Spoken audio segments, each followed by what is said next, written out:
Но миграция вообще это испытание, в принципе, для любого человека. Что я не хотел бы, чтобы мои дети рождались в России. Что посмотреть? А здесь на самом деле посмотреть именно сам город, саму природу, сам океан. То есть здесь в первую очередь сюда люди за этим едут сюда.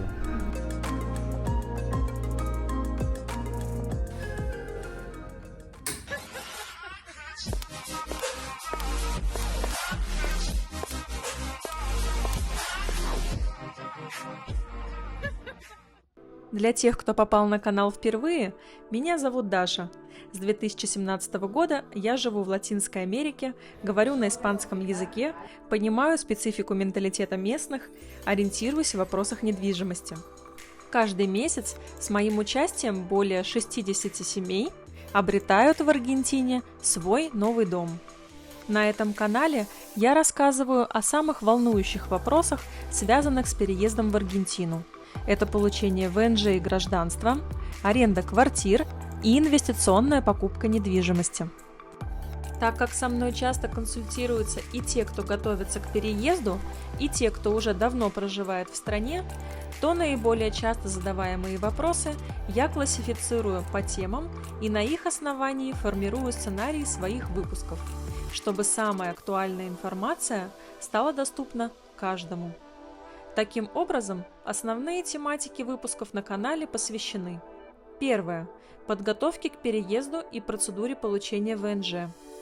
Тогда для таких выпусков я получаю консультации русскоговорящей команды юристов, специализирующейся на миграционных вопросах. Плюс привлекаю аргентинских адвокатов и экономистов. Мы разбираем кейсы и содержание миграционных процедур.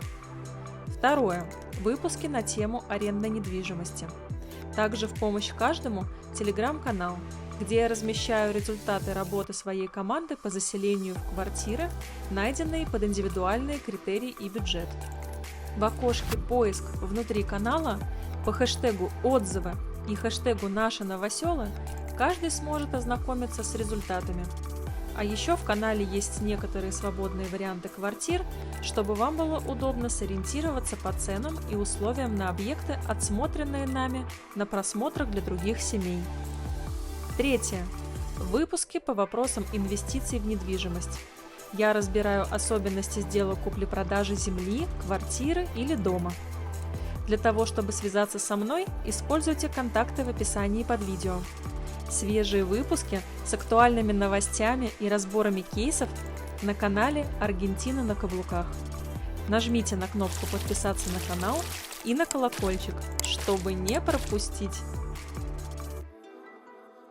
В этом выпуске мы познакомимся с Артемом и Лерой, которые 2 года назад переехали в Аргентину и обосновались в городе Мар-дель-Плата. Поговорим с адвокатом о процедуре получения и преимуществах аргентинского паспорта и о существующих программах легализации в Аргентине. Узнаем, как подготовиться к переезду и кому не стоит эмигрировать в другую страну. В одном из своих видео я подробно рассказывала о Мар-дель-Плата. Если вы не видели этот выпуск, ссылка на ролик появится сейчас во всплывающем окошке справа. В Мар-дель-Плата более 560 отелей. Приехав сюда, я остановилась в одном из старейших отелей города. Он называется Санта-Тересита.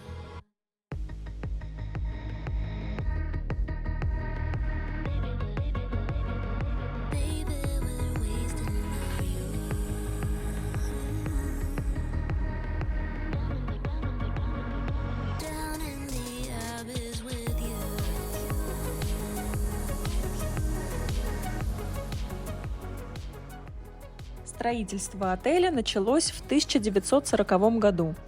Между 2 корпусами находится часовня, спроектированная Монсеньором де Андреа в 1945 году.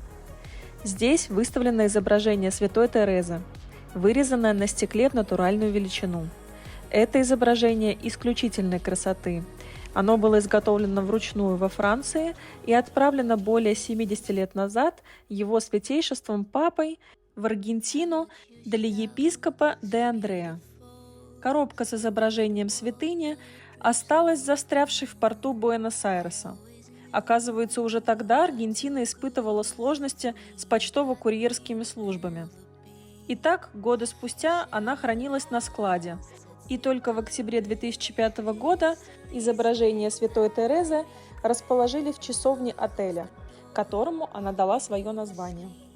Несомненно, с тех пор отель преобразился, но с соблюдением инфраструктуры, поскольку это здание объявлено историческим памятником.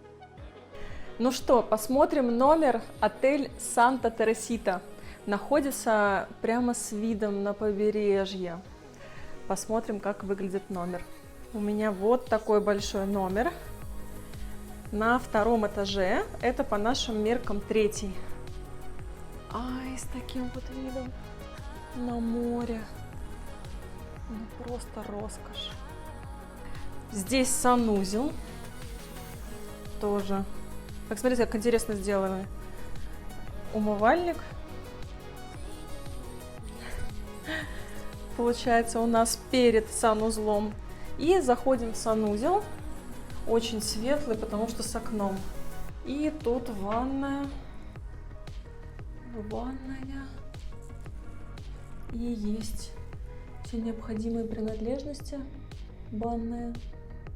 2-я комната. Большая кровать. Телевизор. И такой же прекрасный вид.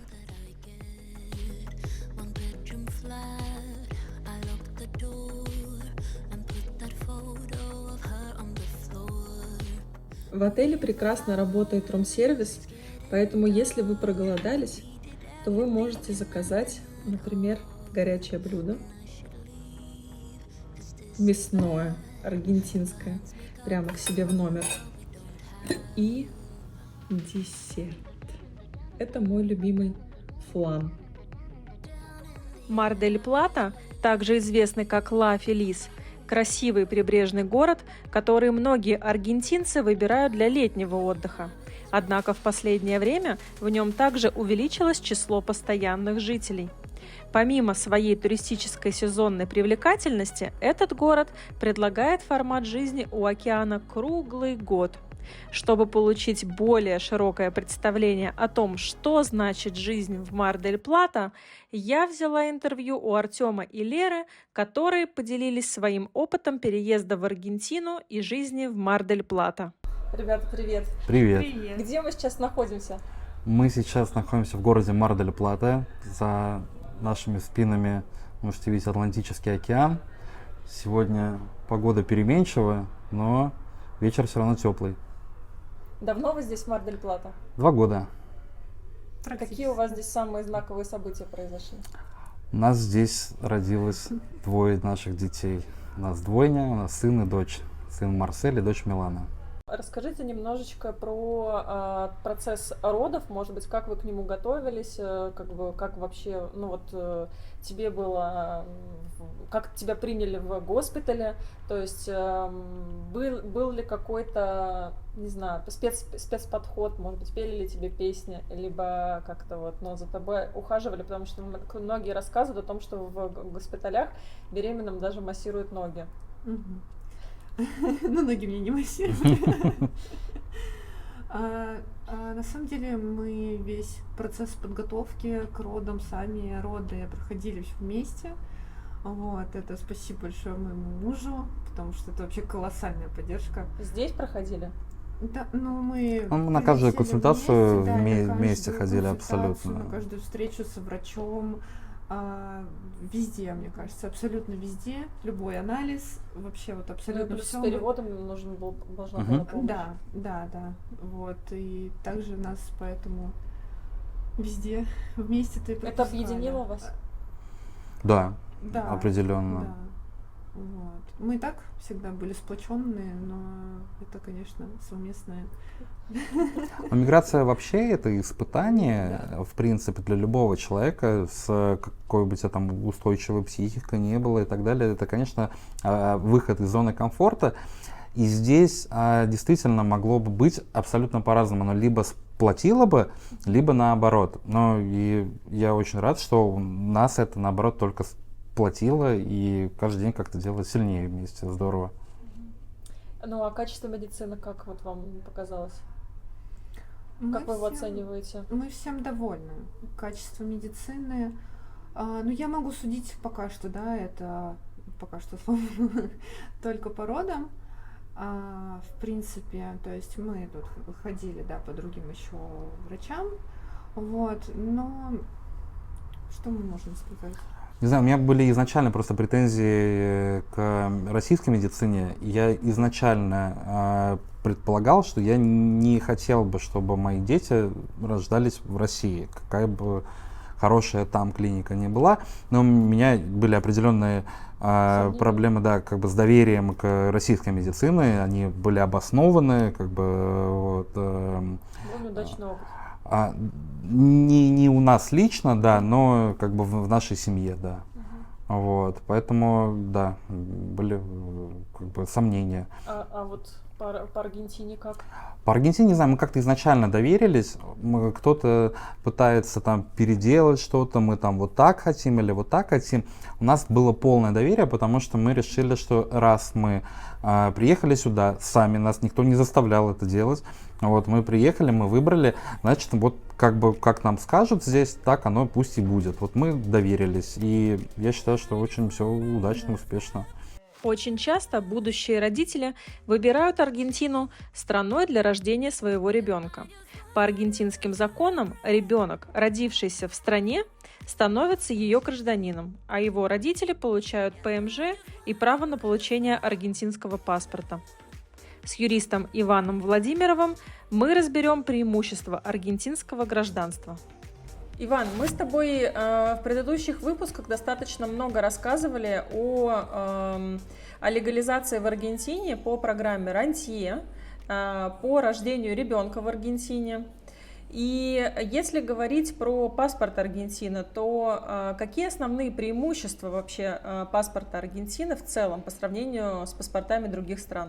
Дарья, ну прежде всего паспорт Аргентины обладает преимуществом по сравнению с другими странами в том, что его получение не такое сложное, не такое кропотливое и время затратное, как у других стран. При этом он открывает двери порядка 150 стран, которые можно посетить либо с долгосрочной визы, либо вообще без наличия какой-то визы. Поэтому для российских граждан и стран СНГ такой паспорт имеет так называемую большую силу. Какие программы и инициативы существуют для иностранных граждан, желающих получить гражданство Аргентины? Ну, основные программы, с которыми мы работаем, это 3 программы. Это программа «Рантье», которую мы с тобой обсуждали ранее и рассказывали те аспекты и требования, которые к ней предъявляются. Это программа по рождению ребенка. Мы также с тобой об этом говорили. И 3-я программа — это программа по обучению. Причем сюда мы относим как обучение взрослых, так и обучение детей до 18 лет. Помимо этих программ существуют и иные программы, там их достаточно большой перечень, но наиболее понятные, простые и близкие к получению гражданства и легализации на территории Аргентины я озвучил. И каковы перспективы и возможности для иностранных граждан в будущем вот в контексте получения гражданства Аргентины? Гражданство Аргентины позволяет получать все те права, которыми обладают и граждане Аргентины, которые получили паспорт по рождению. Таким образом, это доступная медицина, бесплатная медицина, которая открывается и находится на территории Аргентины. Это обучающие программы и обучение на всей территории страны. Это путешествия, про которые мы говорили ранее, и это очень важный аспект в гражданстве. Ну и, конечно, возможность путешествовать не только за границей, но и в самой Аргентине, потому что в своих выпусках ты показываешь, насколько она разнообразная, насколько интересная. И для новых граждан, я думаю, что это один из не менее важных аспектов. Хорошо, а если говорить про сравнение процедуры получения гражданства Аргентины, именно юридического, да, сопровождения, по сравнению с другими странами, есть ли какие-то существенные отличия? Ну, в ответ на твой вопрос я бы хотел привести пример получения визы в Соединенных Штатах. В отличие от них, здесь процесс получения, он прогнозируемый и понятный, как для граждан, которые это делают впервые, так и для специалистов, которые работают в этой сфере и сопровождают. По нашему опыту могу сказать, что важным преимуществом и отличием от получения легализации в других странах является обоснованность и мотивированность, даже если мы получаем какой-то отказ или какие-то пояснения или запрос каких-то дополнительных документов, он обоснованный, он объективно мотивированный. То есть это не отказ, как это может быть в других странах, который не имеет под собой юридических основ, законодательных норм и которые невозможно исправить и привести, чтобы дело к положительному результату. Если мы говорим про Аргентину, то тут есть открытая информация, которая позволяет собрать необходимый пакет документов на территории Российской Федерации. Также есть перечень документов, которые необходимо собрать на территории Аргентины. И в дальнейшем все шаги, которые мы проходим вместе с клиентами, либо с клиенты самостоятельно проходят, они понятны, и результат по ним легко отслеживаемый. Это очень важный аспект, который отличает именно легализацию, процесс легализации в Аргентине. Иван, а вот за те 2 с лишним года активной вашей деятельности профессиональной по сопровождению именно получения необходимых документов по Аргентине, какая из программ кажется вам максимально, не знаю, понятной, прозрачной и доступной для легализации? Ну, я бы уточнил, что 2 года у нас увеличение потока произошло в последние 2 года, и увеличился поток, а конкретно легализацией и вопросом миграции мы занимаемся достаточно давно, и более 5 лет, поэтому для нас эта система знакома, и много пройдено кейсов различных, которые дают определенный опыт и возможность оценивать ту или иную программу. Наверное, отдельно я бы не выделял, честно говоря, какую-то программу, которая лучше или хуже в целом. Потому что если мы рассматриваем, опять же, да, я извиняюсь за повторы, но подход всегда индивидуальный. Вот конкретно для одной семьи, на самом деле, у нас было много таких кейсов, когда уезжает даже 3 человека, и каждый человек легализовывался по своей программе. Вот, соответственно, это вполне нормально, когда семья там не обладает должным доходом по требованию, там, рантье, скажем, и часть людей, членов семьи, идет по программе, скажем, обучения, да. Имеется в виду семейная группа, состоящая из 3 человек? Легализуется по разным программам. Это нормальная ситуация, потому что у всех разные вводные данные, и финансовые, и другие обстоятельства. Поэтому я бы, честно, не выделял конкретно программы, но вот я озвучил, что самые популярные, которые происходят, и которые мы сопровождаем, и активно используются российскими претендентами, это рантье, обучение и роды. Расскажите, пожалуйста, чуть-чуть о своей жизни вообще в Мар-дель-Плата. Почему сюда приехали? Почему не Буэнос-Айрес? Все переезжают в Аргентину, в Буэнос-Айрес, вы каким-то образом оказались в Мар-дель-Плата. Ну, у нас исторически так сложилось, на самом деле. Вот. Мы изначально рассматривали Аргентину. Вот, у меня много знакомых аргентинцев, я много времени провел в Испании, оттуда много друзей, соответственно, кто-то и отсюда в том числе. Вот. И мы, когда собирали Буэнос-Айрес, нам наши друзья сказали, зачем вам Буэнос-Айрес, приезжайте сразу в Мар-дель-Плату. Мы даже на тот момент не знали про этот город, как-то не интересовались на тот момент. Вот. И как бы вот так вот исторически сложилось, и мы сразу, то есть мы как только прилетели, нас сразу забрали и повезли в Мар-дель-Плату. Ну, Уникально. Мар-дель-Плата нас влюбил в себя. Очень красивый город. Чем?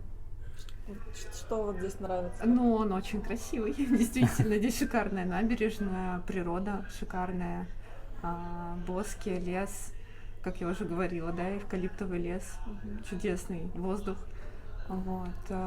Меня очень часто Спокойно. спрашивают, да, про Мар-дель-Плату, что посмотреть. А здесь, на самом деле, посмотреть именно сам город, саму природу, сам океан. То есть здесь, в первую очередь, сюда люди за этим едут сюда. А для семьи с детьми удобно вам?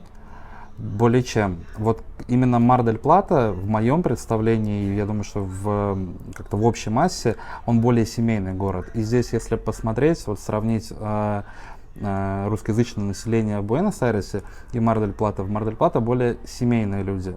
В Буэнос-Айресе это более движуха, больше как-то какие-то дела там, и так далее, и так далее. Но это все-таки все равно мегаполис. Вот. А Мар-дель-Плата, он весь невысокий город, да, здесь не так много как бы и застроено, вот, а при этом он большой. Вот, и много мест, где можно с детьми погулять и вообще просто, ну, как бы другим воздухом даже насладиться просто. Я помню, мы жили в другом месте, недалеко вот от места, где мы сейчас находимся, а это мыс. То есть это у тебя получается как с 3 сторон океан, да, по сути. Вот, и там также ветрено бывает. И я помню, я иду с двойной коляской, и у меня коляска едет вверх. То есть насколько сильный ветер бывает. Вот, вот как пример такой. Поэтому да, и порой хочется очень выйти куда-то к океану, но здесь действительно, чем дальше от океана, тем тебе комфортнее там прогуливаться. Чем ближе к океану, тем тебе холоднее. Вот. Именно исключительно из-за ветра. То есть вот каждый вечер, не знаю, там с собакой прогуливаюсь, это уже там надо кофту обязательно надевать, там почти в любой день, курточку, да, там и так далее. А что касается погоды в зимний период, вот сейчас лето, получается, оно длится примерно, наверное, 4-5 месяцев, да, такая теплая прям погода, в ноябре, 3-4, примерно. 3-4 3-4, да, где-то так. С декабря по март. Да. Угу. Вот. А в остальное время как здесь? Холодно. Прям сильно холодно? Вы в Но шапках?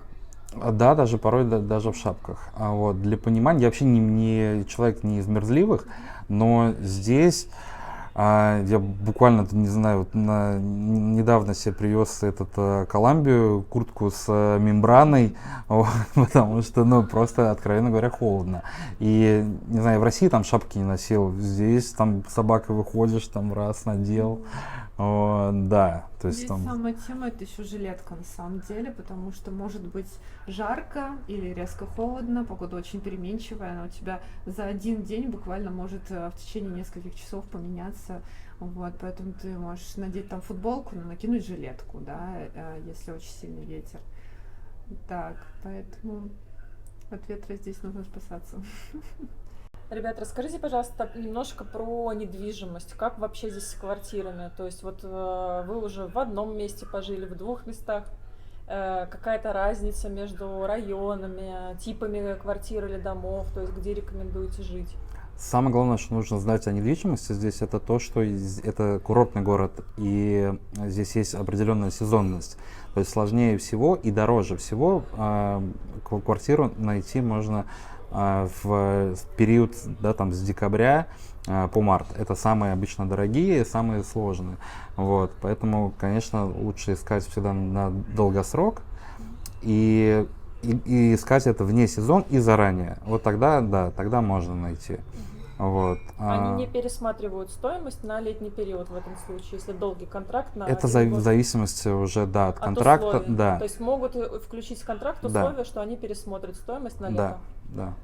Ну, вот. А средние цены какие-то, ну там предположим, симпатичная в новом доме с хорошим ремонтом студия, сколько примерно будет стоить? Ну, в районе, наверное, 500, я так думаю, что надо на как это в Буэнос-Айресе. рассчитывать.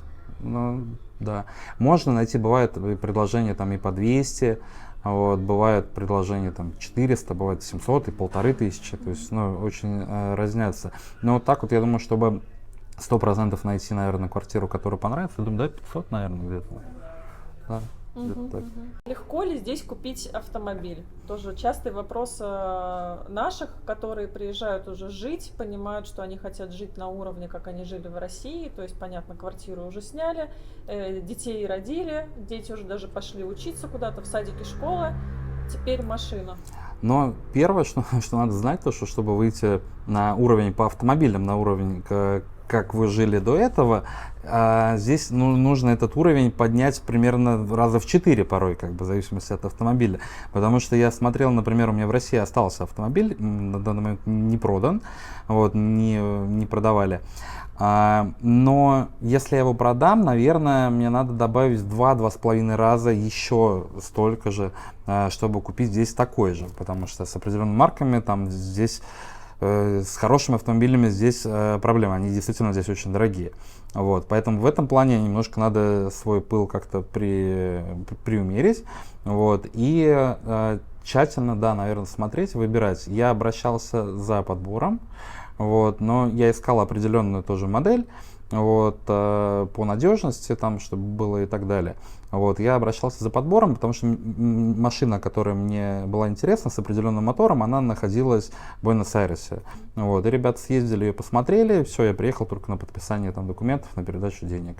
Вот, поэтому, да. Это аргентинская команда по подбору? Нет, наша, да, наши ребята, да. Ребята, а можете вспомнить какую-нибудь ситуацию, которая вас повергла в шок, вызвала у вас страх или недоумение? Ну, это по вопросам безопасности. Вот. Не так давно в чате, например, писал человек, это вообще, мне кажется, все русскоязычное сообщество повергло в шок. 31 декабря днем, что ли, там 15:30 или что-то в таком духе, человек, я могу, может быть, ошибаться, потому что, ну, я помню, да, как бы определенный смысл, вот. Человек находился в доме с семьей, на кухне, по-моему, он поворачивается, и у него в доме находятся люди. Вот, и там, что-то он писал там в носках, как бы, да, то есть, вот, с носками на руках, и он уже понимает, как бы, что будет происходить сейчас. То есть люди, находясь днем, когда семья находится в квартире, залезли, ну, это в дом, по-моему, там был, вот, залезли, и несколько часов там пробыли, то есть они как-то там то ли пытали, то ли что-то еще там в поисках денег. Вот это самое страшное, то, что мы здесь слышали за все время. Были истории там просто каких-то попыток ограбления, вот. Были истории с кражами в квартирах, когда там консьерж входил в дом, причем дом очень такой фешенебельный, вот. Да, то есть вот такие истории были. Может быть, вы могли бы какие-то выводы из этого сделать, то есть как тогда обезопаситься, или, может быть, просто расслабиться как бы и довериться я судьбе? Этот вопрос задавал своему другу аргентинцу, и он мне дал такой совет: для того, чтобы обезопасить себя, надо ничего не иметь. Вот, то есть это единственное, что может тебя спасти, да, от того, чтобы тебя что-то украли, это ничего не иметь. Вот, обезопасить себя, пожалуй, можно путем проверки людей, кого ты приводишь к себе в дом, в первую очередь, уборщицы, не знаю, обмен валют и так далее. То есть вот это все очень нужно за этим всем внимательно следить. Вот, потому что у нас, как бы, наше русскоязычное сообщество, оно более такое как гостеприимно, что ли, и порой оно обольщается очень тому, что здесь аргентинцы очень приветливые и так далее, но они могут быть приветливы до определенного момента. Все мы люди, все разные, не стоит воспринимать, что вот эта там нация, она более приветлива, вот эта менее приветлива. Все люди разные, люди в разных обстоятельствах, вот, и никто не знает при при какой ситуации может случиться что-то не так. То есть надо просто фильтровать поток информации, который, ты излучаешь, не привлекать к себе внимание. Вот, то есть есть, например, там хорошие какие-то вещи, там ты можешь их там надеть в более какой-то интимной обстановке, да, то есть вот, ну, или там дома, не знаю, там, или вот, ну, куда-то ты поехал, да, вот все, то есть, знаешь, ты как-то вот чуть более безопасно выгуливаешь, да. Мне, кстати, кажется, если еще прогуливаешься один, и особенно если поздно вечером, да, то нужно быть бдительнее к мотоциклистам. Да. Особенно если их по двое сидят, да, потому что один приезжает, другой быстро вскакивает, подбегает, срывает, убегает. Все, как бы. Вот, с этим тоже нужно быть аккуратнее. Да, вот мотоциклисты, да, это вот самое У такое. нас тоже у знакомых, да, ситуации разные были, попытки что-то вырвать и так далее. Еще недавно слышали мы в Мирамаре, да, по-моему, была подобная ситуация. Девочка гуляла на берегу океана, да, к ней тоже просто подбежали, что-то вывихнули ей руку даже. Да, нужно быть, да, аккуратнее просто. Вот банальные такие вот меры предосторожности. Как мне кажется, здесь происходит что-то тогда, когда ты расслаблен. То есть тебе не надо и напрягаться, и расслабляться не стоит. То есть вот как только ты такой думаешь, ничего не будет, вот в этот момент оно как-то все и происходит. То есть если ты, говорится, да, ну, то есть вот как бы будь бдительным и просто, ну, как бы смотри где ты, смотри по сторонам, и вот такие какие-то вещи. Какие вы могли бы дать рекомендации тем, кто планирует свой переезд в Аргентину? И в Мар-дель-Плату, например, из Буэнос-Айреса? Ну, во-первых, следовать своему желанию, независимо от того, куда тебе хочется переехать, пробуй, потом посмотришь. Вот. Потому что каждое место тебе может подарить каких-то замечательных людей, каких-то замечательных событий. Ты никогда не знаешь, что тебя ждет впереди, и если ты не попробуешь этого, ты никогда не узнаешь. Вот. И, наверное, это главный все-таки совет. Пробовать все и стремиться к своим желаниям, не бояться их. И так. Ну, а если резюмировать и обобщить, все-таки на какие вещи особенное внимание стоит обратить, которые позволят увеличить шансы на успешное завершение процедуры легализации на территории Аргентины? Ну, первый главный принцип, который я бы сказал, это максимальная правдивость перед миграционными органами. То есть, если мы говорим, скажем, про стандартный документ, который есть в перечне, это справка об отсутствии судимости. Если у вас эта судимость была, она была, скажем, не знаю, там, в 17 лет, когда вы там совершили мелкое правонарушение на территории Российской Федерации. Это правонарушение в любом случае оно будет отражено в справке. Соответственно, некоторые граждане очень переживают, когда делают эту справку и пытаются либо подделать документы, либо каким-то образом скрыть от миграционной службы об этом факте. И если этот факт всплывает, это уже стоп-фактор для дальнейшего рассмотрения документов. Поэтому важно этот факт показать и правильно объяснить сотруднику, что это конкретно было, что это незначительное правонарушение, что оно было, там, не знаю, 20-30 лет назад. Понятно, что это не положительный факт, и он не поможет для скорейшего там рассмотрения документов, но тем не менее это не стоп-фактор. Поэтому важно правдиво давать все данные, которые есть, и не пытаться их скрыть, исказить или фальсифицировать каким-то образом документы. Это моя рекомендация при подготовке документов. Второй момент и наиболее частый процент отказов, которые к нам клиенты приходят именно на этапе того, что они самостоятельно начали проходить процессы, у них пришли какие-то дополнительные запросы документов, либо даже отказы.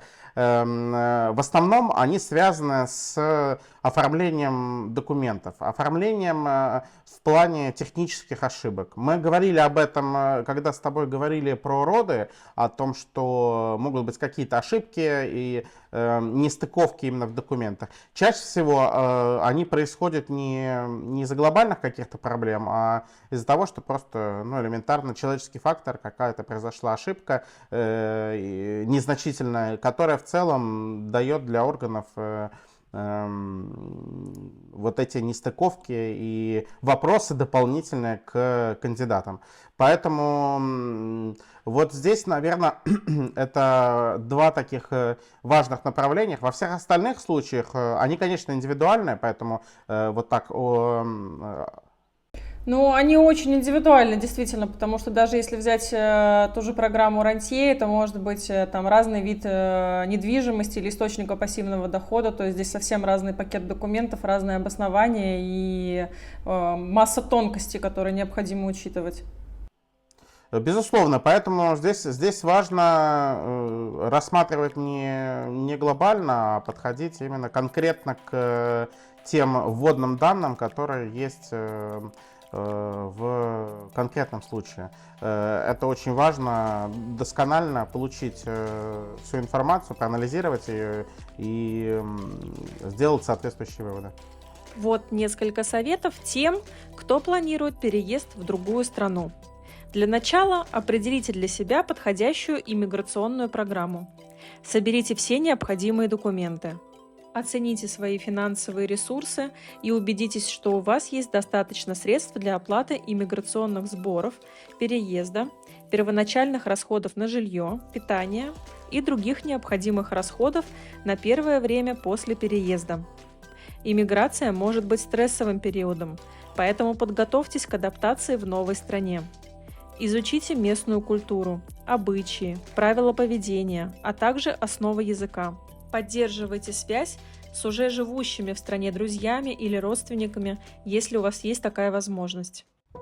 Иммиграция в другую страну иногда бывает очень сложным и стрессовым процессом, и не всем людям она подходит.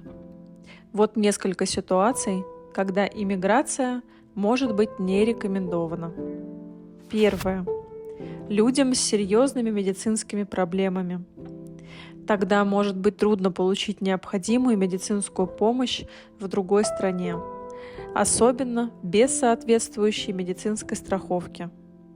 Переезд может ухудшить состояние или усложнить доступ к лечению. Второе. Людям с ограниченными финансовыми ресурсами. Третье. Людям с языковыми или культурными барьерами. Некоторым людям может быть трудно адаптироваться в новой культуре, обучиться новому языку и принять местные обычаи. Это особенно верно для людей, которые не имеют опыта жизни за пределами родной страны или не готовы к культурному шоку. Четвертое. Людям, которые не готовы к изменениям и трудностям. Иммиграция часто сопровождается изменениями во всех сферах жизни, начиная с привычного окружения и заканчивая повседневными задачами и обязанностями. Людям, которые не готовы к адаптации и решению проблем, связанных с переездом, может быть трудно справиться с этими изменениями. Требуется гибкость. Необходимо взвесить заранее все «за» и «против» и принять осознанное решение. В этом выпуске мы еще ближе познакомились с городом Мар-дель-Плата, поговорили об особенностях получения и преимуществах аргентинского паспорта. Я привела пример, кому не рекомендован переезд в другую страну. Делитесь в комментариях своей историей иммиграции. С какими трудностями в новой стране столкнулись вы? Возможно, ваша история поможет другим людям принять решение о переезде.